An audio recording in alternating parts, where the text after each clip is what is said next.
Welcome to my channel. ఇప్పుడు మనము TET previous bits Telugu చూసుకుందాము. అయితే టోటల్గా 53 క్వశ్చన్స్ ఉన్నాయి. 53కి మీకు ఎన్ని మార్క్స్ వస్తాయి అనేది కామెంట్ బాక్స్లో కామెంట్ చేయండి. క్వశ్చన్ని ముందుగానే గెస్ చేసి ఆన్సర్ చేయండి. ఫస్ట్ వన్ వచ్చేసి కూనెలమ్మ పదాల రచయిత ఎవరు? ఆప్షన్స్ వచ్చేసి భాగవతుల సదాశివ శంకర శాస్త్రి, తాళ్లపాక అన్నమయ్య, రామ, రాజభూషణుడు, పోతన. తెలిసిన వాళ్ళు ఈ క్వశ్చన్కి ఆన్సర్ చేసేయండి. రైట్ ఆన్సర్ వచ్చేసి ఆప్షన్ ఏ, భాగవతుల సదాశివ శంకర శాస్త్రి. ఈయననే తెలుగు సాహిత్యంలో ఆరుద్ర అనే కలం పేరుతో పిలుస్తారు. ఏ పేరుతో? ఆరుద్ర అనే కలం పేరుతో పిలుస్తారు. ఈయన ప్రముఖ ఆధునిక తెలుగు కవి మరియు పరిశోధకుడు. సామాజిక స్పృహ, వ్యంగం కలగలిపిన ప్రసిద్ధ కూనెలమ్మ పదాలు గ్రంథాన్ని ఈయనే రచించారు. సమగ్రాంధ్ర సాహిత్యం మరియు అనేక సినిమా పాటలు కూడా ఇతను రాశారు. నెక్స్ట్ ఆప్షన్ బి చూసుకుందాం. తాళ్లపాక అన్నమయ్య 15వ శతాబ్దానికి చెందిన గొప్ప వాగ్గేయకారుడు. ఇతను 15వ శతాబ్దానికి చెందిన గొప్ప వాగ్గేయకారుడు. కలియుగ దైవం శ్రీ వెంకటేశ్వర స్వామిపై 32,000కు పైగా సంకీర్తనలు రచించారు. ఈయన్ను పద కవిత పితామహుడు అని పిలుస్తారు. ఏమని పిలుస్తారు? పద కవిత పితామహుడు. పద కవిత పితామహుడు అని పిలుస్తారు. నెక్స్ట్ రామరాజభూషణుడు. ఈయన శ్రీకృష్ణదేవరాయల ఆస్థానంలోని అష్టదిగ్గజ కవులలో ఒకరు. ఈయన అసలు పేరు భట్టుమూర్తి. ఏం పేరు? భట్టుమూర్తి. వసుచరిత్రము మరియు క్లిష్టమైన ద్వ్యర్థి కావ్యమైన హరిశ్చంద్ర నలోపాఖ్యానము ఈయన ముఖ్య రచనలు.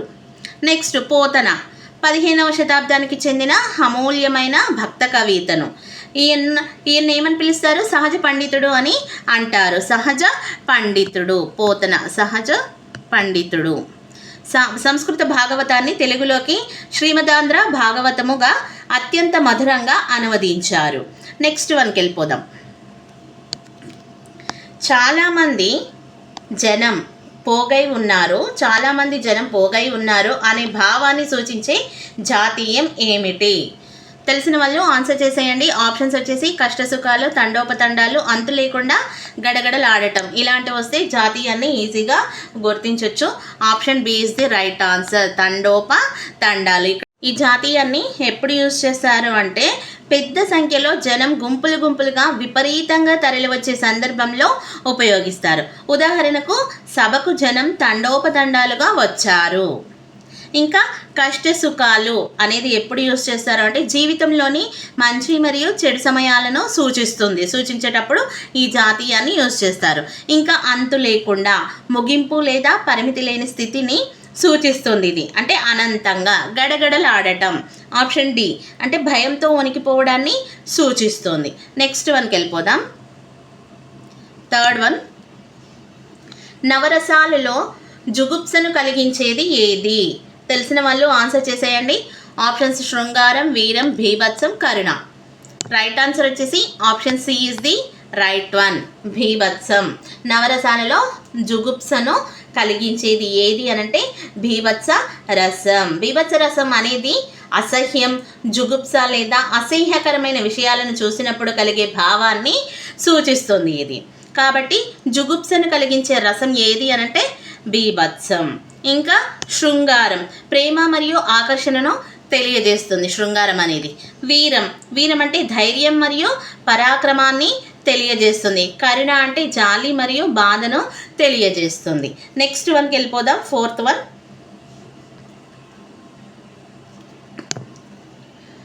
చిత్రాంగుడు ఈ పదంలోని సంధినామం ఏమిటి? తెలిసిన వాళ్ళు ఆన్సర్ చేసేయండి. ఆప్షన్స్ వచ్చేసి గుణసంధి, అనాదేశ సంధి, వృద్ధి సంధి, సవర్ణ దీర్ఘ సంధి. రైట్ ఆన్సర్ వచ్చేసి option D is the right one, సవర్ణ దీర్ఘ సంధి. అయితే చిత్రాంగుడు దీన్ని విడదీస్తే ఎలా వస్తుంది? చిత్ర ప్లస్ అంగుడు ఏమవుతుంది? చిత్రాంగుడు అవుతుంది. అయితే ఆ ఈ ఊరులకు సూత్రం వచ్చేసి సవర్ణ దీర్ఘ సంధి సూత్రము ఆ ఈ ఊ రు రూలకు అవే అచ్చులు అంటే సవర్ణాచ్చులు పరమైనప్పుడు వాటి దీర్ఘం ఏమవుతుంది? ఏకాదేశం అవుతుంది. ఇక్కడ చిత్ర అనే పదంలోని చివరి అక్షరం త్రా. త్రాలో ఏముంది? ఇక్కడ ఆ ఉంది, అవునా? ఆ అనే అచ్చు ఉంది. దీనికి అంగుడు. అంగుడు అంగుడులోని మొదటి అక్షరంలో ఆ అనేది ఇక్కడ పరమయ్యింది. సో ఈ రెండు కలిపి దీర్ఘం ఆ అంటే త్రాగా మారుతుంది. ఆ ఎలా మారింది? త్రాగా మారింది. ఇక్కడ చిత్రాంగుడు, చిత్రాంగుడుగా త్రాగా మారాయి అనమాట. కాబట్టి ఇది సవర్ణ దీర్ఘ సంధి. నెక్స్ట్ వన్కి వెళ్ళిపోదాం. 5th one.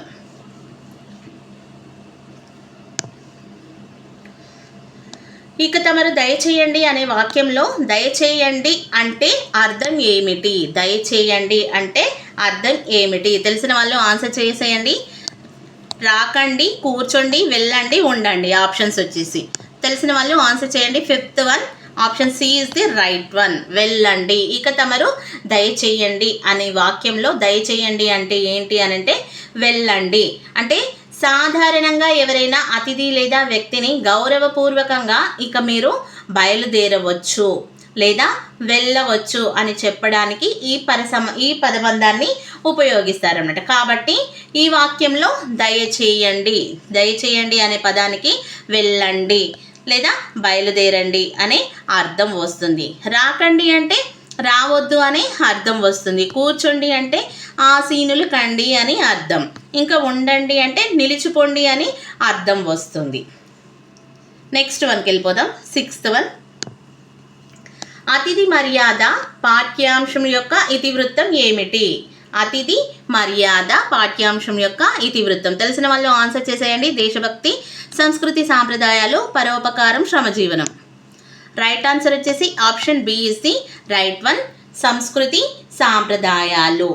ఇది 7th క్లాస్ 7వ తరగతి తెలుగు పాఠ్యపుస్తకంలోని 2వ పాఠమైన అతిథి మర్యాద యొక్క ఇతివృత్తం. మన భారతదేశానికి చెందిన సంస్కృతి మరియు సాంప్రదాయాలు. ప్రాచీన కాలం నుండి మన దేశంలో అతిథులను దైవంతో సమానంగా భావించి పూజించడం, గౌరవించడం ఒక ముఖ్యమైన ఆచారంగా వస్తుంది. అవునా? అయితే అతిథులను మనం ఏ విధంగా గౌరవిస్తాం? వాళ్ళని గౌరవంతో అంటే దైవంతో సమానంగా భావిస్తాం వాళ్ళని. సో ఇక్కడ సంస్కృతి సాంప్రదాయాలు, అతిథి మర్యాద పాఠ్యాంశం యొక్క ఇతివృత్తం ఏంటి అని అంటే సంస్కృతి సాంప్రదాయాలు. నెక్స్ట్ వన్కి వెళ్ళిపోదాం.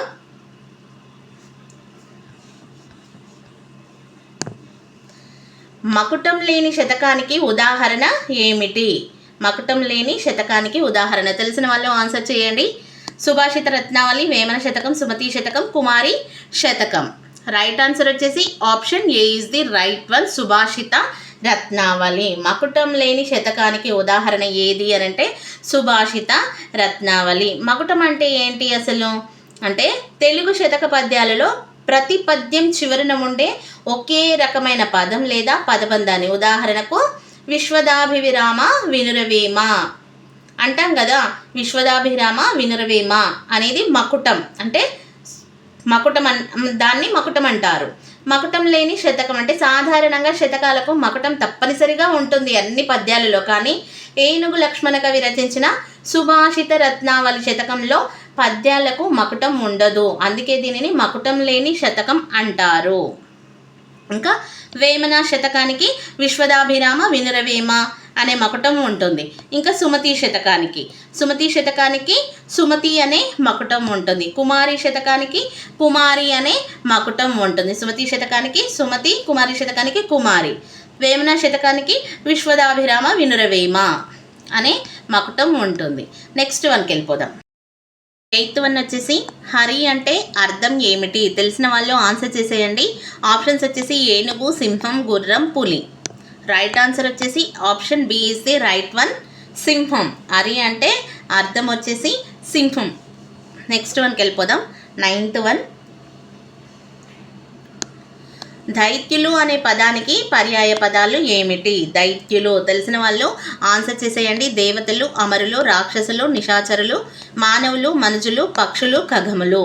తెలిసిన వాళ్ళు ఆన్సర్ చేసేయండి. రైట్ ఆన్సర్ వచ్చేసి option B is the right one. రాక్షసులు ఇంకా నిశాచరులు. దైత్యులు అంటే రాక్షసులు, నిశాచరులు. దైత్యులు అంటే రాక్షసులు అని అర్థం. దైత్యులు అంటే రాక్షసులు అని అర్థం వస్తుంది. ఇంకా కాబట్టి రాక్షసులు, నిశాచరులు రాత్రిపూట సంచరించే వారు. రాత్రిపూట సంచరించే వారు ఎవరు? రాక్షసులు. రాత్రిపూట సంచరించే వాళ్ళు రాక్షసులు అనేవి దీనికి సరైన పర్యాయ పదాలు అవుతాయన్నమాట. రాక్షసులు, నిశాచరులు.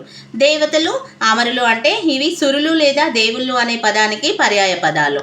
ఇంకా మానవులు, మనుషులు ఇవి మనుషులు అనే పదానికి పర్యాయ పదాలు అవుతాయి. నెక్స్ట్ పక్షులు ఇంకా ఖగములు ఇవి పిట్టలు లేదా పక్షులు అనే పదానికి పర్యాయ పదాలు అవుతాయి. పిట్టలు లేదా పక్షులు అనే పదానికి పర్యాయ పదాలు అవుతాయి. సో నెక్స్ట్ వన్కి వెళ్ళిపోదాం. 10th one. వ్యాకరణ పరిభాషలో ఆమ్రేడితము అంటే ఏమిటి? తెలిసిన వాళ్ళు ఆన్సర్ చేసేయండి. ఆప్షన్స్ వచ్చేసి మొదటి పదం విభక్తి ప్రత్యయం, పలికిన పదాన్ని రెండో మారు పలికితే వచ్చే పదం సమాస పదం. రైట్ ఆన్సర్ వచ్చేసి option C is the right one. పలికిన పదాన్ని రెండో మారు పలికితే వచ్చే పదం ఆమ్రేడితం అంటే పలికిన పదాన్ని రెండో మారు పలికితే. తెలుగు వ్యాకరణంలో ఒకే పదాన్ని 2 సార్లు వరుసగా పలికినప్పుడు ఆ రెండో పదాన్ని ఏమంటారు? ఆమ్రేడితము అంటారు. ఏమంటారు? ఆమ్రేడితము. ఔరా ప్లస్ ఔరా. ఉదాహరణకు ఔరా ప్లస్ ఔరా. ఔరౌరా ఏమవుతుంది? ఔరౌరా.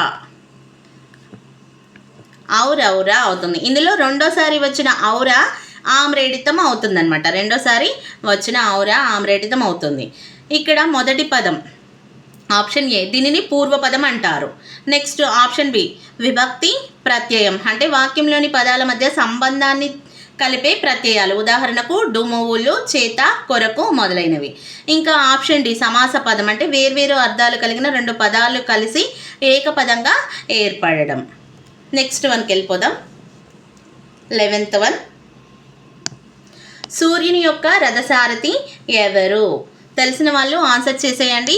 సూర్యుని యొక్క రథసారథి. ఆప్షన్స్ వచ్చేసి ఆప్షన్ ఏ గరుత్మంతుడు, అనూరుడు, వాయుదేవుడు, ఇంద్రుడు. రైట్ ఆన్సర్ వచ్చేసి option B is the right one, అనూరుడు. సూర్యుని యొక్క రథసారథి ఎవరు అనంటే అనూరుడు. హిందూ పురాణాల ప్రకారం ఈయన సూర్య భగవానుని 7 గుర్రాల రథాన్ని నడిపే సారథి. ఈయన కాళ్ళు లేనివాడిగా జన్మించాడు. అనూరుడు అనగా అర్థం ఏంటి అనంటే ఊరువులు లేదా తొడలు లేనివాడు. గరుత్మంతుడు ఎవరు? అనూరుని తమ్ముడు మరియు మహావిష్ణువు వాహనం.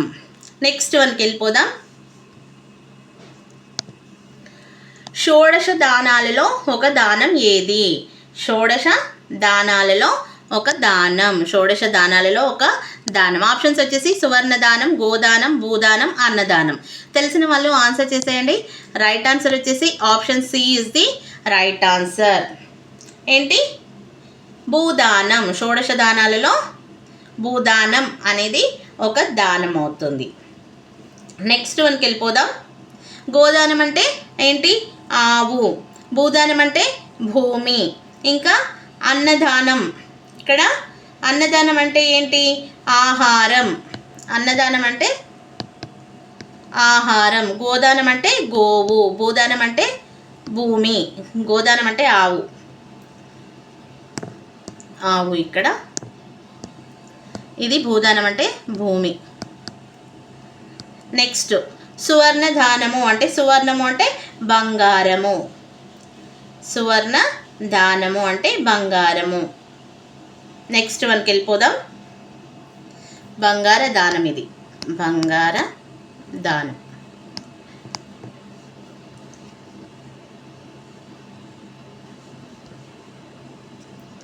Thirteenth one. లోకమునకు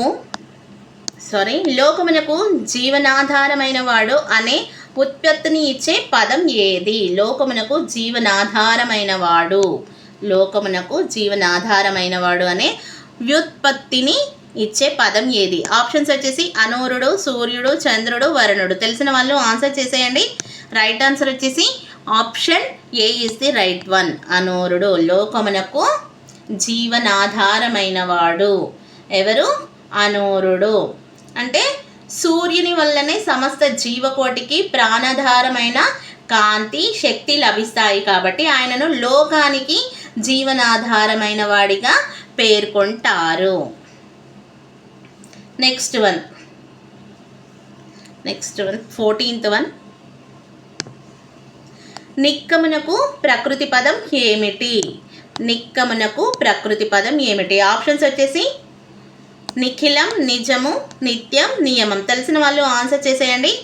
రైట్ ఆన్సర్ వచ్చేసి option B is the right one. నిక్కమునకు ప్రకృతి పదం ఏది అని అంటే నిజం. నిజం అనేది ప్రకృతి పదం అవుతుంది. 15th వన్ చూసుకుందాం. ఆయనకు సమాధానము వ్రాయుచున్నాను. ఈ వాక్యానికి కర్మని వాక్యం ఏది? ఆప్షన్స్ వచ్చేసి ఆయన చేత సమాధానం వ్రాయబడుచున్నది, ఆయనకు సమాధానం వ్రాయబడుచున్నది, ఆయన సమాధానం వ్రాసారు, సమాధానం వ్రాయబడింది. ఇక్కడ ఆయనకు సమాధానం వ్రాయిచున్నాను. తెలిసిన వాళ్ళు ఆన్సర్ చేసేయండి. రైట్ ఆన్సర్ వచ్చేసి option B is the right one. ఆయనకు సమాధానం వ్రాయబడుచున్నది. అయితే ఇక్కడ కర్తరి వాక్యం ఏంటి? ఆయనకు సమాధానము వ్రాయిచున్నాను అనేది కర్తరి వాక్యం. కర్మని వాక్యంగా మార్చే నియమం ఏంటి అని అంటే కర్తరి వాక్యంలో కర్మ అయిన సమాధానము కర్మని వాక్యంలో ప్రథమ విభక్తిలోకి మారుతుంది. అంటే క్రియకు బడు అనే ప్రత్యయం చేరుతుంది. ఏం చేరుతుంది? క్రియకు బడు అనే ప్రత్యయం చేరుతుంది. ఇక్కడ వ్రాయుచున్నాను అనేది ఏంటి? వర్తమాన కాలం. వ్రాయుచున్నాను అనేది కర్మని ప్రయోగంలో వ్రాయబడుచున్నదిగా మారుతుంది. ఆయనకు అనే పదం అలాగే ఉంటుంది. ఆయనకు అనేది అలాగే ఉంటుంది. సో కాబట్టి సరైన కర్మని వాక్యం ఏది అంటే ఆయనకు సమాధానము వ్రాయబడుచున్నది. Option B is the right answer అవుతుంది. నెక్స్ట్ వన్కి వెళ్ళిపోదాం. 16th one. ఒక రచయిత తన గురించి తాను ఉత్తమ పురుష కథనంలో రాసుకునే సాహితీ ప్రక్రియను ఏమంటారు? సాహితీ ప్రక్రియను ఏమంటారు? ఆప్షన్స్ వచ్చేసి జీవిత చరిత్ర, ఆత్మకథ, వ్యాసం, నవల. తెలిసిన వాళ్ళు ఆన్సర్ చేసేయండి. ఒక రచయిత తన గురించి తాను ఉత్తమ పురుష కథనంలో రాసుకునే సాహితీ ప్రక్రియను ఏమంటారు అంటే option B is the right answer. తన గురించి తాను రాసుకుంటున్నాడు ఇక్కడ. సో ఆప్షన్ బి అనేది రైట్ అవుతుంది. జీవిత చరిత్ర ఆప్షన్ ఏ అంటే ఏంటి అంటే వేరొకరి జీవితం గురించి రాసేది జీవిత చరిత్ర అవుతుంది. ఆత్మకథ అంటే తన సొంత జీవితం గురించి తాను స్వయంగా రాసుకునేదే ఆత్మకథ అవుతుంది. నేను అనే ఉత్తమ పురుషులు అంతేనా? తన గురించి తాను స్వయంగా రాసుకునేది ఆత్మకథ, ఆటోబయోగ్రఫీ. ఇంకా వ్యాసం అంటే ఏదైనా ఒక అంశంపై విశ్లేషణాత్మకంగా రాసేదాన్ని వ్యాసం అంటారు. నవల అంటే ఊహాజనిత లేదా సమాజ ఆధారిత కథను విస్తృతంగా రాసేది నవల. నెక్స్ట్ వన్కి వెళ్ళిపోదాం.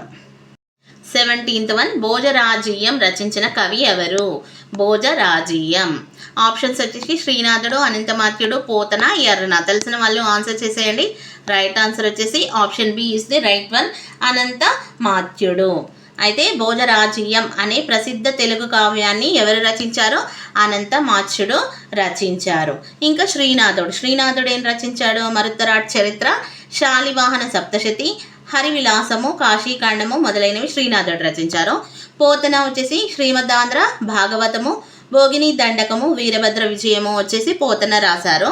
ఎర్రన మహాభారత, అరణ్య పర్వశేషము, హరివంశము, నృసింహ పురాణము ఎర్రన రచించారు. నెక్స్ట్ వన్కి వెళ్ళిపోదాం.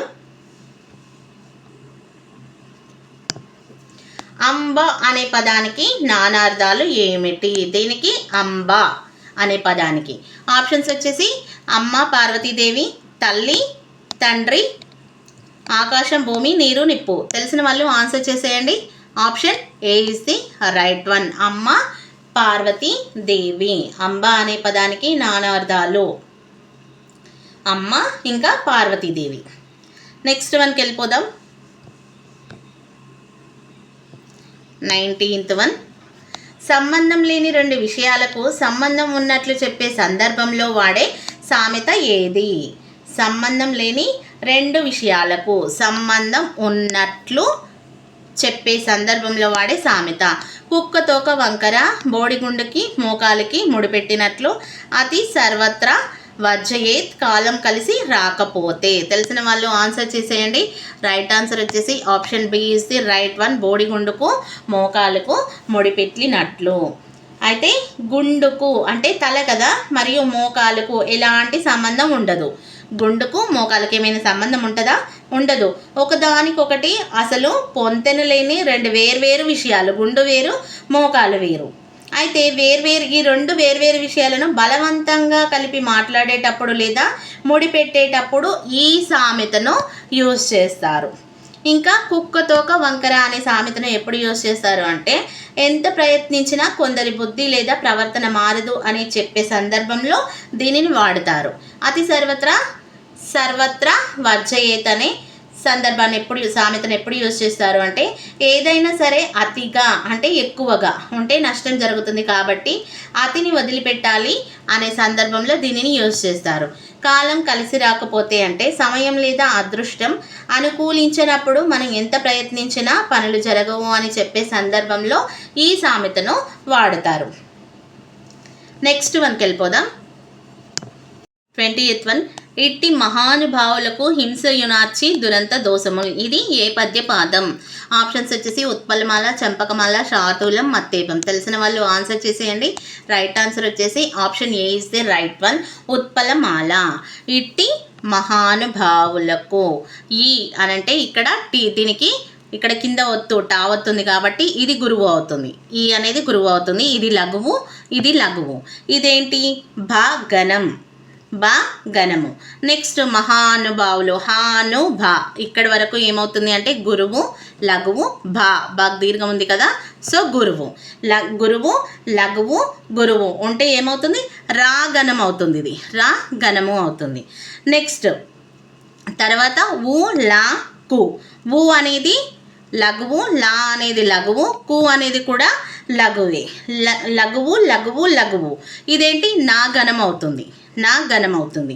నెక్స్ట్ హింస, హింసయు, హింసయు. ఇక్కడ వరకు ఏమవుతుంది? గురువు, లఘువు, యు అనేది లఘువు అవుతుంది. హింసయు అంటే ఇదేంటి? భా గణం, భా గణం అవుతుంది. నార్చియు, నా చి దు. ఇక్కడ వరకు నాకు దీర్ఘం ఉంది కాబట్టి గురువు, ఇక్కడ చా ఉంది కాబట్టి ముందు దానికి వెళ్ళిపోతుంది. మళ్ళీ ఇది లఘువు, ఇది వచ్చేసి లఘువు. గురువు, లఘువు, లఘువు అంటే భాగనం అవుతుంది కదా, సో అది భాగనం.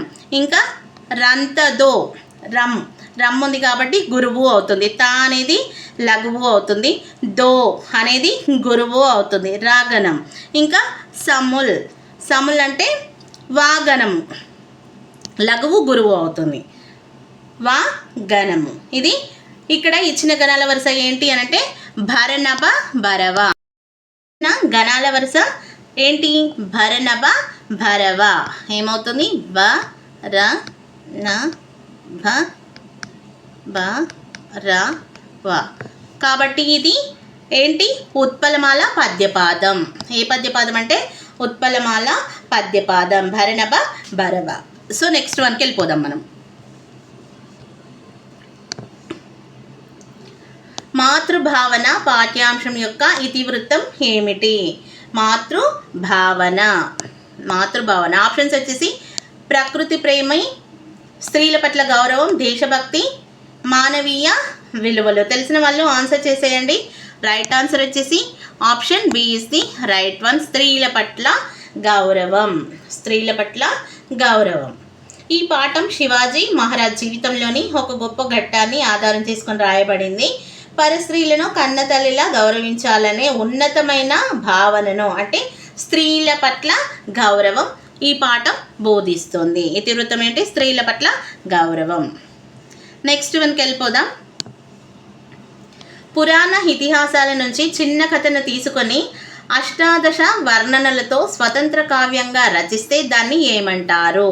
అష్టాదశ వర్ణనలతో స్వతంత్ర కావ్యంగా రచిస్తే దాన్ని ఏమంటారు? ఆప్షన్స్ వచ్చేసి పురాణం, ఇతిహాసం, ప్రబంధము, నాటకము. తెలిసిన వాళ్ళు ఆన్సర్ చేసేయండి. రైట్ ఆన్సర్ వచ్చేసి option C is the right one. ప్రబంధము అంటారు. ప్రబంధము దాన్ని ఏమంటారు అంటే ప్రబంధము అని అంటారు. తెలుగు సాహిత్యంలో పురాణాలు లేదా ఇతిహాసాల నుండి ఒక చిన్న కథను తీసుకొని దానికి అష్టాదశ వర్ణనలు అంటే 18 రకాల వర్ణనలు జోడించి స్వతంత్ర కావ్యంగా రచిస్తే దానిని ఏమంటారు? ప్రబంధము అంటారు. అష్టాదశ వర్ణనలు అంటే నగర, అర్ణవ, శైల, ఋతు, చంద్రోదయ, సూర్యోదయ, ఉద్యాన, సలిల క్రీడ, మధుపాన, రథోత్సవ, విప్రలంబ, వివాహ, కుమారోత్పత్తి, మంత్ర, ద్యూత, ప్రయాణ, యుద్ధ, ఇంకా నాయకాభ్యుదయాలు అనే 18 వర్ణనలు ఇందులో ఉంటాయి. సో శ్రీకృష్ణదేవరాయల కాలం, ఈ కాలాన్ని ప్రబంధ యుగంగా పిలుస్తారు. ఏమని పిలుస్తారు? ప్రబంధ యుగంగా పిలుస్తారు. మన చరిత్రము, వసు చరిత్రము వంటివి ప్రసిద్ధ ప్రబంధాలు. ఇంకా పురాణం అనేది ప్రాచీన గాథలు, 5 లక్షణాలతో కూడిన పెద్ద గ్రంథాలు. ఇతిహాసం ఇలా జరిగింది అని చెప్పే పూర్వకథలు, ఉదాహరణకు రామాయణం, మహాభారతం. ఇంకా నాటకం రంగస్థలంపై ప్రదర్శించడానికి వీలుగా ఉండే దృశ్యకావ్యం నాటకం. నెక్స్ట్ వన్కి వెళ్ళిపోదాం. 23rd one. కాలువ ఇంకా ఎండిపోలేదు. ఇది ఏ వాక్యం? తెలిసిన వాళ్ళు ఆన్సర్ చేసేయండి. సంయుక్త వాక్యం, సంక్లిష్ట వాక్యం, సామాన్య వాక్యం, ఆశ్చర్యార్థక వాక్యం. కాలువ ఇంకా ఎండిపోలేదు. రైట్ ఆన్సర్ వచ్చేసి option C is the right one. సామాన్య వాక్యం. అయితే ఒకే ఒక సమాపక క్రియ లేదా క్రియ లేకుండా ఉండి ఒకే ఒక పూర్ణ భావాన్ని ఇచ్చే వాక్యాన్ని ఏమంటారు? సామాన్య వాక్యం అంటారు. ఇచ్చిన వాక్యం ఇక్కడ కాలువ ఇంకా ఎండిపోలేదు. ఇక్కడ ఏమిచ్చారు వాక్యం? కాలువ ఇంకా ఎండిపోలేదు అనే వాక్యం ఇచ్చారు. ఇందులో ఒకే ఒక ప్రధాన భావం ఉంది. ఎలాంటి సంక్లిష్ట లేదా సంయుక్త వాక్యాల కలయిక లేదు కాబట్టి ఇదేమవుతుంది? సామాన్య వాక్యం అవుతుంది. నెక్స్ట్ వన్కి వెళ్ళిపోదాం. అర్థభేదం లేకుండా తాత్పర్య భేదంతో ఒకే ఒక పదం ప్రయోగిస్తే అది ఏ అలంకారం? తెలిసిన వాళ్ళు ఆన్సర్ చేసేయండి. ఆప్షన్స్ వృత్యానుప్రాస, లాటానుప్రాస, చైకానుప్రాస, అంత్యానుప్రాస. ఇక్కడ చూడండి, అర్థభేదం లేకుండా తాత్పర్య భేదంతో ఒకే పదం ప్రయోగిస్తే అది ఏ అలంకారం అవుతుంది? ఆన్సర్ వచ్చేసి లాటానుప్రాస. Option B is the right one. లాటానుప్రాస అలంకారం అవుతుంది. అర్థంలో తేడా లేకుండా అంటే అర్థభేదం లేకుండా కేవలం తాత్పర్య భేదంతో ఒకే పదం వెంట వెంటనే లేదా పక్కనే ప్రయోగించబడితే దానిని లాటానుప్రాస అలంకారం అంటారు. ఉదాహరణకు ఏంటి? కమలాక్షు నర్శించు కరములు. ఇక్కడ మొదటి కరములు అంటే చేతులు అని అర్థం. రెండో కరములు అంటే తాత్పర్యంలో శ్రేష్టమైన చేతులు అనే భావం అనమాట. పదాల అర్థం ఒకటే, చేతులు అయినప్పటికీ ఒకటే అర్థం అయినప్పటికీ వాటి తాత్పర్యంలో భేదం ఉంది. ఇంకా వృత్యానుప్రాస అలంకారం అంటే మనకు తెలిసింది, ఒకటి లేదా అంతకంటే ఎక్కువ హల్లులో అనేక సార్లు ఆవృత్తి కావడం, మళ్ళీ రావడం. చేకానుప్రాస అంటే అర్ధభేదం కలిగిన హల్లుల జంట. వ్యవధానం అంటే వ్యవధి లేదా గ్యాప్ లేకుండా వెంటనే రావడం. అంత్యానుప్రాస అంటే పాదాల చివరిలో కానీ వాక్యాల చివరిలో కానీ ఒకే రకమైన అక్షరాలు లేదా పదాలు రావడం అంత్యానుప్రాస అవుతుంది. 25th one. పవనాసనులు దీని సమాసనామం ఏమిటి? తెలిసిన వాళ్ళు ఆన్సర్ చేసేయండి. ఆప్షన్స్ వచ్చేసి తత్పురుష సమాసం, ద్వంద్వ సమాసం, బహువ్రీహి సమాసం, ద్విగు సమాసం. రైట్ ఆన్సర్ వచ్చేసి option C is the right one. బహువ్రీహి సమాసం.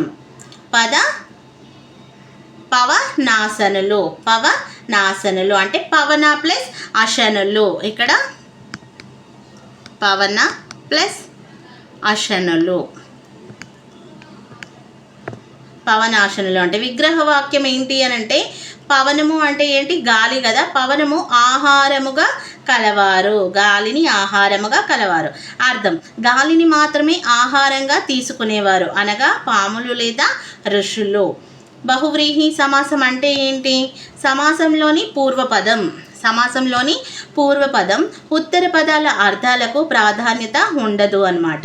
ఈ రెండు పదాలు కలిసి మరొక అన్య పదార్థాన్ని, కొత్త అర్థాన్ని సూచిస్తాయి. అన్య పదార్థం అంటే కొత్త అర్థాన్ని సూచిస్తాయి. ఇక్కడ పవనము అంటే గాలి, అశనము అంటే ఆహారం. పవనము అంటే గాలి, అశనము అంటే ఆహారం. అశనము అంటే ఇక్కడ పవనము ఇంకా అశనము అనే పదాల కంటే ఆ లక్షణం కల పాములు, ఋషులు అనే అన్య పదానికి ప్రాధాన్యత వస్తుంది. ఇక్కడ అన్య పదానికి ప్రాధాన్యత లభించింది కాబట్టి బహువ్రీహి సమాసం అవుతుంది. ఇంకా తత్పురుష సమాసం అంటే ఉత్తర పద అర్థం ప్రధానంగా కలది. అంటే ఉదాహరణకు రాజకుమారుడు. ద్వంద్వ సమాసం అంటే ఉభయ పదాలు అంటే రెండు పదాల అర్థాలు సమానంగా ప్రధానమైతే. ఉదాహరణకు తల్లిదండ్రులు, తల్లియును ఇంకా తండ్రియును. ద్విగు సమాసము అంటే పూర్వపదం సంఖ్యావాచకంగా ఉండేది. ఉదాహరణకు ముల్లోకాలు, మూడు లోకములు. ముల్లోకాలు అంటే ద్విగు సమాసము, పూర్వపదం అనేది సంఖ్యావాచకంగా ఉండాలి. నెక్స్ట్ 26th వచ్చేసి ప్రార్థనార్థక వాక్యం ఏది? ప్రార్థనార్థక తెలిసిన వాళ్ళు ఆన్సర్ చేసేయండి. ఆప్షన్స్ వచ్చేసి అతడు వస్తున్నాడు, ఇంకా దయచేసి కాపాడండి, నీవు వెళ్ళు, ఆహా ఎంత బాగుందో. తెలిసిన వాళ్ళు ఆన్సర్ చేసేయండి. రైట్ ఆన్సర్ వచ్చేసి option B is the right one. దయచేసి కాపాడండి ప్రార్థనా వాక్యం అంటే దయచేసి కాపాడండి. ఈ వాక్యంలో దయచేసి అంటే ప్లీజ్ అని బ్రతిమాలడం లేదా రక్షించమని ప్రార్థించడం కనిపిస్తుంది కాబట్టి ఇది ఏమవుతుంది? ప్రార్థనా వాక్యం అనేది అవుతుంది. ఇంకా అతడు వస్తున్నాడు, ఇది ఒక సాధారణ విషయాన్ని తెలియజేసే నిశ్చయార్థక లేదా సాధారణ వాక్యం అవుతుంది. నీవు వెళ్ళు అనేది ఇది ఒకరిని వెళ్ళమని ఆజ్ఞాపించే ఆజ్ఞార్థక వాక్యం అవుతుంది. ఏ వాక్యం? ఆజ్ఞార్థక వాక్యం. నెక్స్ట్ ఆహా ఎంత బాగుందో అనేది ఏమవుతుంది? ఇది ఆశ్చర్యాన్ని వ్యక్తపరిచే ఆశ్చర్యార్థక వాక్యం అవుతుంది. నెక్స్ట్ 1కి వెళ్ళిపోదాం. 27th వక్త అంటే అర్థం ఏమిటి? వక్త అంటే అర్థం ఏమిటి? తెలిసిన వాళ్ళు ఆన్సర్ చేసేయండి. ఆప్షన్స్ వచ్చేసి శ్రోత, ఉపన్యాసకుడు, రచయిత, కవి. తెలిసిన వాళ్ళు ఆన్సర్ చేసేయండి. రైట్ ఆన్సర్ వచ్చేసి option B is the right one. వక్త అంటే ఉపన్యాసకుడు. వక్త అంటే ఉపన్యాసకుడు. నెక్స్ట్ 1కి వెళ్ళిపోదాం. 28th తెలుగు పూలు శతకకర్త ఎవరు? తెలుగు పూలు శతకకర్త. ఆప్షన్స్ వచ్చేసి నార్ల చిరంజీవి, వేమన, సుమతి, పాల్కురికి సోమనాథుడు. తెలిసిన వాళ్ళు ఆన్సర్ చేసేయండి. Option A is the right one, Narla Chiranjeevi. 28th option A is the right one, Narla Chiranjeevi. Telugu పూలు శతకం. ఈ శతకాన్ని పిల్లల కోసం ఎంతో సరళమైన శైలిలో నార్ల చిరంజీవి గారు రచించారు. ఎవరు? నార్ల చిరంజీవి గారు రచించారు. వేమన శతకాన్ని, సుమతి శతకాన్ని, పాల్కురికి సోమనాథుడు వచ్చేసి బసవ పురాణం, అనుభవ సారం వంటి గ్రంథాలను ఈయన రచించారు. సుమతి శతకాన్ని ఎవరు రచించారు? బద్దెన. వేమన శతకాన్ని వేమన రచించారు. తర్వాత దానికి వెళ్ళిపోదాం. 29th పంకం అను పదానికి అర్థం ఏమిటి? పంకం. తెలిసిన వాళ్ళు ఆన్సర్ చేసేయండి. ఆప్షన్స్ వచ్చేసి పూలబంతి, బురద, నీరు, కాలువ. రైట్ ఆన్సర్ వచ్చేసి option B is the right one. పంకం అంటే బురద. పంకం అనే సంస్కృత పదానికి తెలుగులో బురద అని అర్థం. ఈ పదం నుండే బురదలో పుట్టేది అనే అర్థంతో తామర పువ్వుకు పంకజం అనే పేరు వచ్చింది. పంకము ప్లస్ జం, పంకజం. పూలబంతి పువ్వులతో చేసిన బంతి. నీరు అంటే జలము, ఉదకము.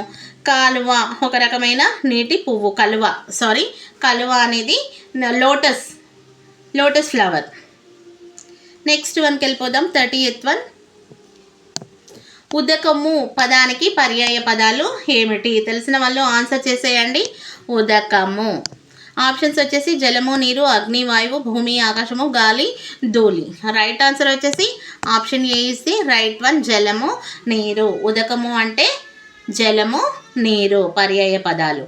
ఇంకా అగ్ని, వాయువు, నిప్పు, గాలి తప్పు. భూమి, ఆకాశం అంటే నింగి, నేల, ఇది కూడా తప్పు. గాలి, ధూళి అంటే వాయువు, దుమ్ము. రైట్ ఆన్సర్ వచ్చేసి సరైన పర్యాయ పదాలు ఏది? జలము ఇంకా నీరు. నెక్స్ట్ 31. విద్య పదానికి వికృతి ఏమిటి? విద్య అనే పదానికి వికృతి. ఆప్షన్స్ వచ్చేసి విద్యే, విద్యే, విద్య, విద్య. తెలిసిన వాళ్ళు ఆన్సర్ చేసేయండి. Option B is the right one, విద్యే. విద్య అను పదానికి వికృతి రూపం ఏది అని అంటే విద్యే. విద్యే అనేది రైట్ ఆన్సర్ అవుతుంది. నెక్స్ట్ 132. జనని పదానికి నానార్థ పదాలు ఏమిటి? దేనికి జనని? ఆప్షన్స్ వచ్చేసి సోదరి, మిత్రుడు, తల్లి, దయ, పుత్రుడు, కుమార్తె, సూర్యుడు, చంద్రుడు. తెలిసిన వాళ్ళు ఆన్సర్ చేసేయండి. రైట్ ఆన్సర్ వచ్చేసి option B is the right answer, తల్లి ఇంకా దయ. జనని అనే పదానికి నానార్థాలు తల్లి, దయ, భూమి మొదలైనవి.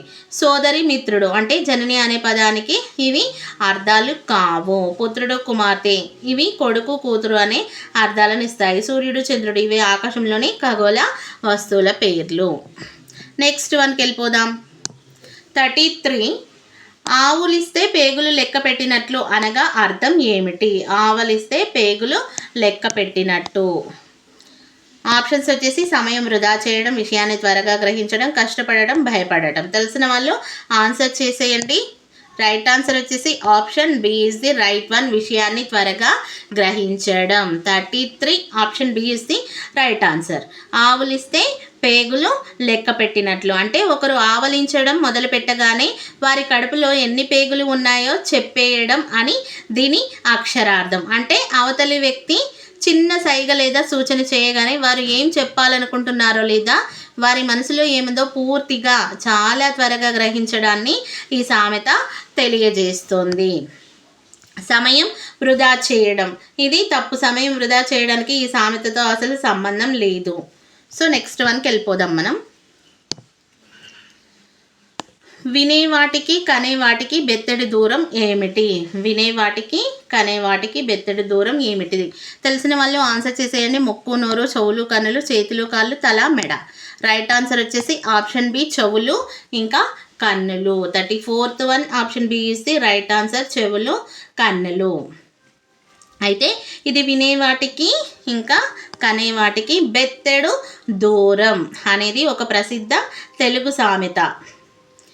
భావం ఏంటి అంటే మనం కళ్ళతో చూసేదానికి చెవులతో వినేదానికి మధ్య దూరం చాలా తక్కువ, సుమారు ఒక బెత్తడు లేదా జానెడు దూరం. నిజ జీవితంలో దీని ప్రాముఖ్యత ఏంటి అంటే ఎవరైనా ఏదైనా చెబితే వెంటనే నమ్మకూడదు.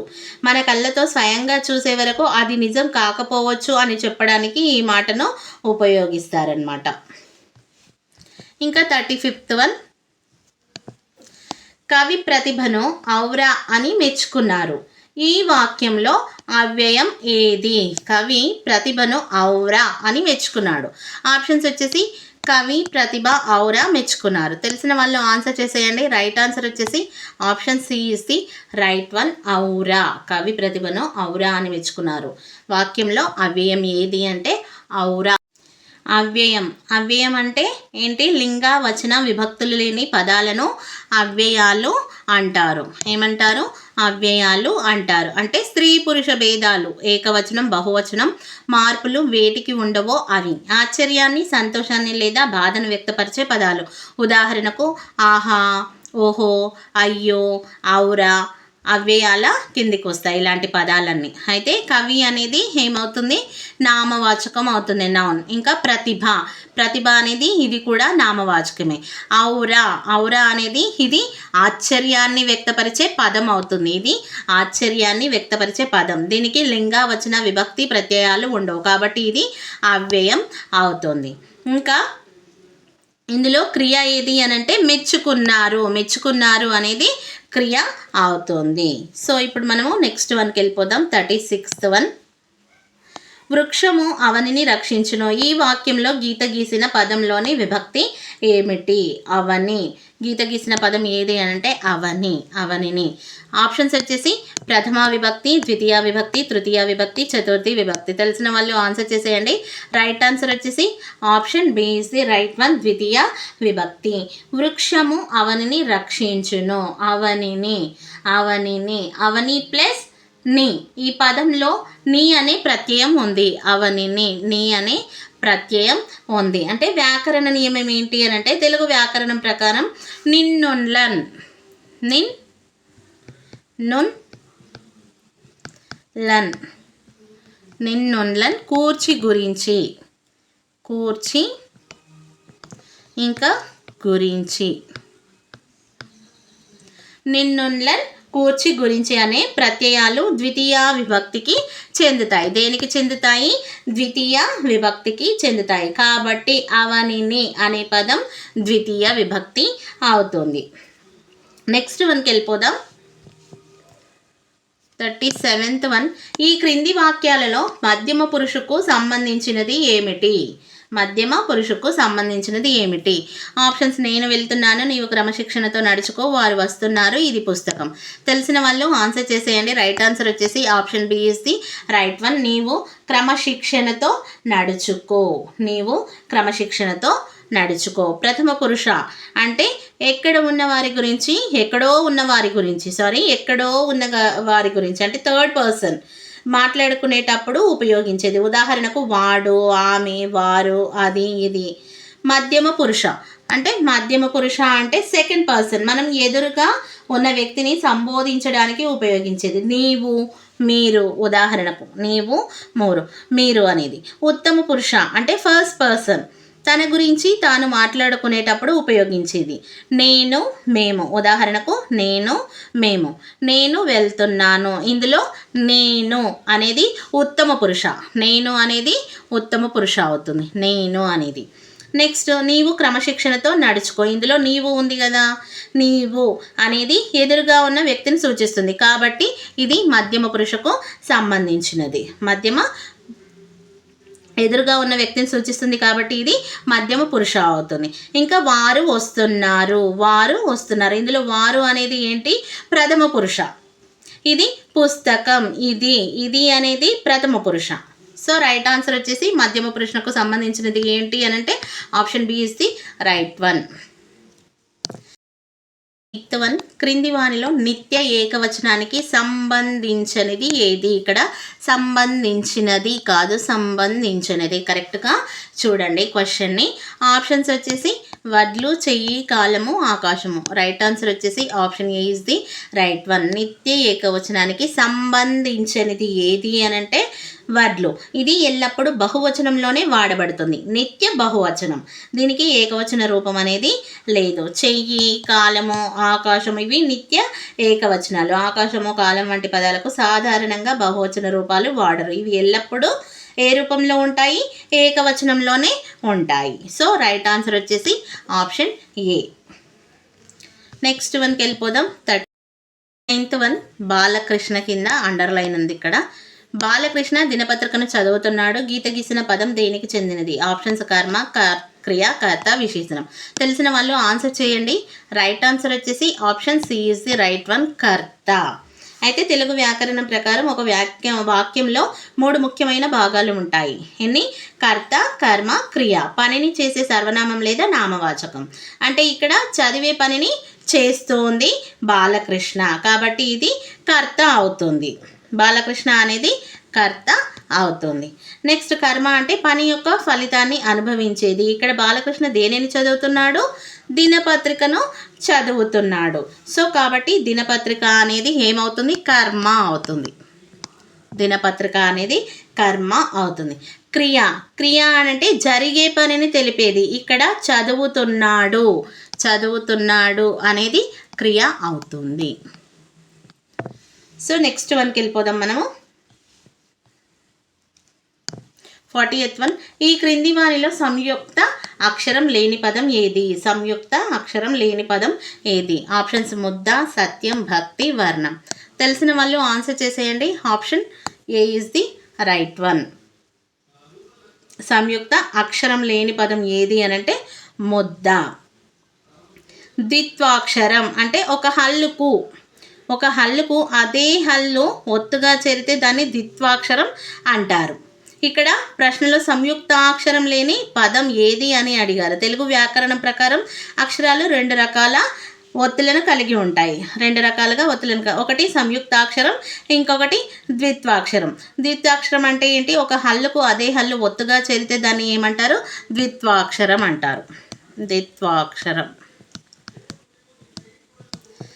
అంటే ఉదాహరణకు దు ప్లస్ ద ఏమైతే ద అవుతుంది. సంయుక్తాక్షరం నెక్స్ట్ వన్ వచ్చేసి సంయుక్తాక్షరం. ఒక హల్లుకు వేరే హల్లు ఒత్తుగా చేరితే దాన్ని ఏమంటారు? సంయుక్తాక్షరం అంటారు. ఉదాహరణకు ఏంటి అని అంటే త ప్లస్ యా ఏమవుతుంది? ఇది త్యా అవుతుంది. ముద్ద, ఇందులో ద అనేది ఏంటి? ద్విత్వాక్షరం. హల్లుకు అనే హల్లుకు దా ఒత్తే వచ్చింది కాబట్టి ఈ పదంలో సంయుక్తాక్షరం లేదు. లేని పదం ఏది అనంటే ముద్ద.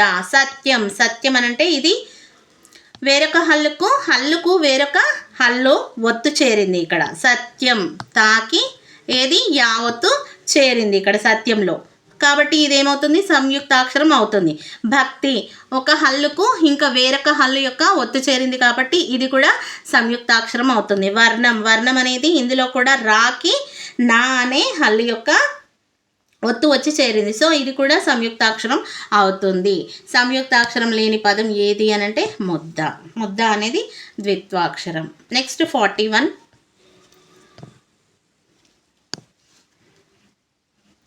ఈ క్రింది వానిలో అంతస్తాక్షరాన్ని గుర్తించండి. ఆప్షన్స్ వచ్చేసి కా, యా, చా, ప. తెలిసిన వాళ్ళు ఆన్సర్ చేసేయండి. రైట్ ఆన్సర్ వచ్చేసి option B is the right one. అంతస్తాక్షరాన్ని యా అనేది అంతస్తాక్షరం అవుతుందన్నమాట. ఇక్కడ తెలుగు వ్యాకరణంలో హల్లులను వివిధ రకాలుగా వర్గీకరిస్తారు. అంతస్తాలు అంటే సెమీ ఓవెల్స్, నోటి లోపల అంటే జిహ్వ అంటే నాలుక కదా, నోటి లోపల జిహ్వ పూర్తిగా తాకకుండా పలికే అక్షరాలను అంతస్తాలు అంటారు. ఉదాహరణకు అవి ఏవి అనంటే యా, రా, లా, ఇంకా వా. ఇతర ఇది కా, చా, యా, కా, చా, ప అనేవి పరుషాలు, కఠినంగా పలికేవి ఇవన్నీ. 42. కట్టెదుట పదాన్ని విడదీయండి. ఆప్షన్స్ కటా ప్లస్ ఎదుట, కట్టా ప్లస్ ఎదుట, కడు ప్లస్ ఎదుట, కట్టే ప్లస్ ఎదుట. తెలిసిన వాళ్ళు ఆన్సర్ చేసేయండి. రైట్ ఆన్సర్ వచ్చేసి option C is the right one. ఇది ఆమ్రేడిత సంధి. ఇక్కడ కడు ఈ వాక్యంలో ఏంటి? కడు ఎదురు అంటే కొన చివర వంటి పదాల ముందరి అక్షరాలను పదపరం వచ్చినప్పుడు కొన్ని మార్పులు జరుగుతాయి. కడు అనే పదంలోని డు ఈ డు వర్ణానికి బదులుగా టా ఆదేశంగా వస్తుందన్నమాట. దీనికి బదులుగా టా అనేది ఆదేశంగా వస్తుంది. అప్పుడు సంధి కార్యం జరుగుతుంది. అప్పుడు ఏమవుతుంది? కడు ప్లస్ ఎదుట అనేది కట్టెదుటగా మారుతుంది. నెక్స్ట్ వన్కి వెళ్దాం. గజేంద్రుడు పదంలోని సంధి ఏమిటి? గజేంద్రుడు ఆప్షన్స్ వచ్చేసి సవర్ణ దీర్ఘ సంధి, అనాదేశ సంధి, గుణసంధి, వృద్ధి సంధి. తెలిసిన వాళ్ళు ఆన్సర్ చేసేయండి. రైట్ ఆన్సర్ వచ్చేసి ఆప్షన్ సి గుణ సంధి. ఇక్కడ గజేంద్రుడు అంటే గజ ప్లస్ ఇంద్రుడు, గజ ప్లస్ ఇంద్రుడు. అయితే ఇక్కడ ఈ అకారమునకు ఈ ఊరులు, అకారానికి ఈ ఊరులు పరమైతే క్రమంగా ఏమొస్తాయి? ఏ, ఓ, ఆర్లు ఆదేశంగా వస్తాయి. అకారానికి ఈ ఊరులు పరమైతే క్రమంగా ఏవో ఆర్లు ఆదేశంగా వస్తాయి. ఇక్కడ జరిగిన మార్పు ఏంటి అని అంటే గజాలోని చివరి అక్షరం జా అంటే మనం ఏం పలుకుతున్నాం? ఆ పలుకుతున్నాం. ఇంకా అది దీనికి ఇంద్రుడిలోని మొదటి అక్షరం. ఇంద్రుడిలో ఏమని పలుకుతున్నాం మనం? ఈ అని పలుకుతున్నాం కదా. ఈ అనేది పరమైంది ఇక్కడ. ఈ అనేది హాకు పరమైంది. అప్పుడు ఆ ప్లస్ ఈ ఏమవుతుంది? ఆ ప్లస్ ఈ అనేది ఏమవుతుంది? ఏగా అవుతుంది, ఏగా మారుతుంది. సో ఇది ఏమవుతుంది? గుణసంధి అవుతుంది. అకారానికి ఈ ఊరులు పరమైతే ఏకంగా ఏవో ఆర్లు ఆదేశంగా వస్తాయి. దీనిని గుణసంధి అంటారు. నెక్స్ట్ వన్కి వెళ్ళిపోదాం. పదధ్వనులు, దీని విగ్రహవాక్యం ఏమిటి? పదధ్వనులు తెలిసిన వాళ్ళు ఆన్సర్ చేయండి. పదము మరియు ధ్వని, పదముల యొక్క ధ్వనులు, పదమైన ధ్వని, పదము వంటి ధ్వని. రైట్ ఆన్సర్ వచ్చేసి option B is the right one, పదముల యొక్క ధ్వనులు. సమాస పదం వచ్చేసి ఏంటి? పదధ్వనులు. విగ్రహవాక్యం వచ్చేసి పదముల యొక్క ధ్వనులు. ఏ సమాసం అవుతుంది? ఇది షష్ఠీ తత్పురుష సమాసం అవుతుంది. షష్ఠీ తత్పురుష సమాసం యొక్క లోన్ లోపల అనేవి షష్ఠీ విభక్తి ప్రత్యయాలు.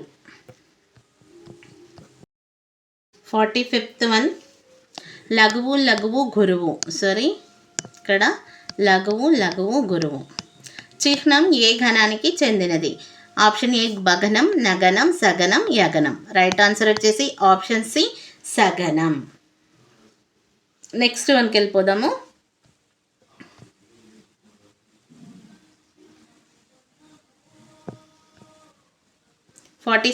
వన్, విష్ణు రోజిష్ణు, విష్ణు రోజిష్ణు, జిష్ణు సహిష్ణు కృష్ణు. ఈ వాక్యంలో గల అలంకారం ఏమిటి? ఈ వాక్యంలో గల అలంకారం ఏమిటి? తెలిసిన వాళ్ళు ఆన్సర్ చేసేయండి. ఉపమా అలంకారం, వృత్యానుప్రాస, చైకానుప్రాస, యమకం.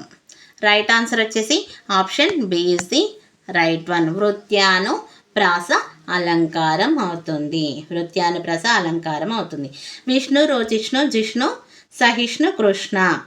వృత్యానుప్రాస అలంకారం. ఎందుకంటే ఒకే అక్షరం లేదా వ్యంజనం. వ్యంజనం అంటే హల్లు. ఒకటి కంటే ఎక్కువ సార్లు, ఒకటి కంటే ఎక్కువ సార్లు పదే పదే ఆవృత్తం అవ్వడాన్ని అంటే రావడాన్ని ఏమంటారు? వృత్యానుప్రాస అలంకారం అంటారు. ఇక్కడ స్ను అనేది పదే పదే ఆవృత్తం అయ్యింది ఇక్కడ. సో దాన్ని వృత్యానుప్రాస అలంకారం అంటారు. ఉపమా అలంకారం ఒక వస్తువును మరొక వస్తువుతో అందంగా పోల్చడం. ఉదాహరణకి ఆమె ముఖం చంద్రబింబంలా ఉంది. చైకానుప్రాస హల్లుల జంట, రెండు లేదా అంతకంటే ఎక్కువ హల్లుల జంట అర్థభేదంతో అవ్యవధానంగా రావడం. అరటి తొక్క తొక్కరాదు దీనికి ఎగ్జాంపుల్. ఇంకా యమకం, యమకం అంటే అర్థభేదం కలిగిన అక్షరాల సమూహం వ్యవధానంతో పునరావృతం కావడం యమకం అవుతుంది. సో రైట్ ఆన్సర్ వచ్చేసి వృత్యానుప్రాస అలంకారం. 47th వన్, సిగ్గుపడుతూ నా ముందు నిలబడొద్దు. సిగ్గుపడుతూ నా ముందు నిలబడొద్దు. ఇది ఏ వాక్యం? ప్రశ్నార్థక వాక్యమా, నిషేధార్థక వాక్యమా, ఆశ్చర్యార్థక వాక్యమా, ప్రార్థనార్థక వాక్యమా? తెలిసిన వాళ్ళు ఆన్సర్ చేసేయండి. రైట్ ఆన్సర్ వచ్చేసి option B is the right answer, నిషేధార్థక వాక్యం. సిగ్గుపడుతూ నా ముందు నిలబడొద్దు. ఈ వాక్యంలో నిలబడొద్దు అని ఒక పనిని చేయవద్దని ఇక్కడ మనం నిషేధిస్తున్నాం. నిలబడొద్దు అనేది నిషేధం, వద్దు అని చెప్తున్నామన్నమాట. నిషేధార్థక వాక్యం అంటే ఏదైనా ఒక పనిని చేయవద్దు అని ఆజ్ఞాపించడాన్ని లేదా వారించడాన్ని నిషేధార్థక వాక్యం అంటారు. అయితే ఇక్కడ సిగ్గుపడుతూ నా ముందు నిలబడొద్దు అని అంటుందన్నమాట, వద్దని అంటున్నారు కాబట్టి నిషేధిస్తున్నారు. సో నిషేధార్థక వాక్యం అవుతుంది. ప్రశ్నార్థక వాక్యం అంటే ప్రశ్నించడం, ఏదైనా విషయాన్ని ప్రశ్నించేలా ఉండేది. ఉదాహరణకి నీ పేరేంటి అని అడుగుతాం కదా, అలా. ఆశ్చర్యార్థక వాక్యం అంటే ఆశ్చర్యాన్ని లేదా భయాన్ని, సంతోషాన్ని వ్యక్తపరిచేది. ఉదాహరణకు ఆహా ఎంత బాగుందో అని అంటాం కదా, అలా ఆశ్చర్యానికి గురి చేసేది. ప్రార్థనార్థక వాక్యం అంటే వేడుకోవడం లేదా ప్రార్థించడాన్ని తెలిపేది. దయచేసి నాకు సహాయం చేయండి. 8th వన్, మంచి ప్రశ్నాపత్రం లక్షణం కానిది. ఇక్కడ కానిది ఆప్షన్స్ వచ్చేసి విశ్వసనీయత, కాఠిన్యత, యథార్థత, స్పష్టత. రైట్ ఆన్సర్ వచ్చేసి option B is the right one, కాఠిన్యత. మంచి ప్రశ్నాపత్రం లక్షణం కానిది ఏది అంటే కాఠిన్యత. విశ్వసనీయత అంటే ఏంటి? ఇది ఒక మంచి ప్రశ్నాపత్రం యొక్క ముఖ్య లక్షణం. ఒకే పరీక్షను వివిధ సమయాల్లో నిర్వహించిన ఒకే రకమైన ఫలితాలు రావడాన్ని ఏమంటారు? విశ్వసనీయత అంటారు. కాఠిన్యత అంటే కేవలం కఠినంగా ఉండటం అనేది మంచి ప్రశ్నాపత్రం లక్షణం అనేది కాదు. ప్రశ్నాపత్రం ఎల్లప్పుడూ సగటు, ప్రతిభావంతులైన మరియు వెనుకబడిన విద్యార్థులందరి స్థాయిలను సమతుల్యం చేసేలా ఉండాలి. విపరీతమైన కాఠిన్యత సరైన మూల్యాంకనానికి అడ్డు కలుగుతుంది. యథార్థత అంటే ఇది కూడా మంచి ప్రశ్నాపత్రం లక్షణమే. ఇంకా స్పష్టత, ప్రశ్నలు మరియు వాటి భాష ఎటువంటి గందరగోళం లేకుండా విద్యార్థులకు సులభంగా అర్థమయ్యేలా స్పష్టంగా ఉండాలి. ఇది కూడా మంచి లక్షణమే. సో కానిది ఏది అంటే కాఠిన్యత. Option B is the right one అవుతుంది. 49th వన్, గిడుగు వెంకటరామమూర్తి గారి జన్మదినాన్ని ఏ దినోత్సవంగా జరుపుకుంటారు? గిడుగు వెంకటరామమూర్తి గారి జన్మదినాన్ని తెలిసిన వాళ్ళు ఆన్సర్ చేయండి. తెలుగు భాషా దినోత్సవంగన, గ్రంథాలయ దినోత్సవంగన, ఉపాధ్యాయ దినోత్సవంగన, పత్రికా దినోత్సవంగన? రైట్ ఆన్సర్ వచ్చేసి ఆప్షన్ ఏ, గిడుగు వెంకటరామమూర్తి గారి జన్మదినాన్ని తెలుగు భాష దినోత్సవంగా జరుపుకుంటాం. ఆయన వ్యవహారిక భాషోద్యమ పితామహుడు గిడుగు వెంకటరామమూర్తి గారు. ఈయన 1863లో ఆగస్టు 29న జన్మించాడు. ప్రజలు మాట్లాడే వాడుక భాషకు అంటే వ్యవహారిక భాషకు ప్రాధాన్యత కల్పించడానికి ఆయన చేసిన కృషికి గుర్తుగా ప్రతి సంవత్సరం ఆయన జన్మదినమైన ఆగస్టు 29ను మనం తెలుగు భాషా దినోత్సవంగా జరుపుకుంటాం.